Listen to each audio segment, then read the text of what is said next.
Welcome to MiConvert.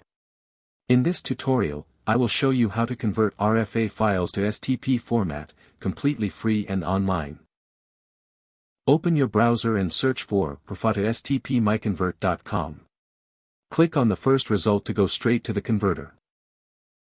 You are now on the RFA to STP converter page. The interface is clean and easy to use. Let's upload a file. Click the Choose File button. A file picker will open. Select the RFA file you want to convert, then click Open. Your file is loaded and ready. You can see the file name, size, and destination format. Click Convert now to start the conversion. The conversion is in progress.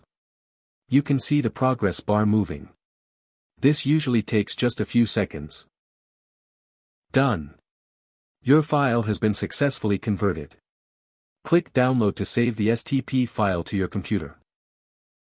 That's it. Visit MiConvert.com for more free conversion tools.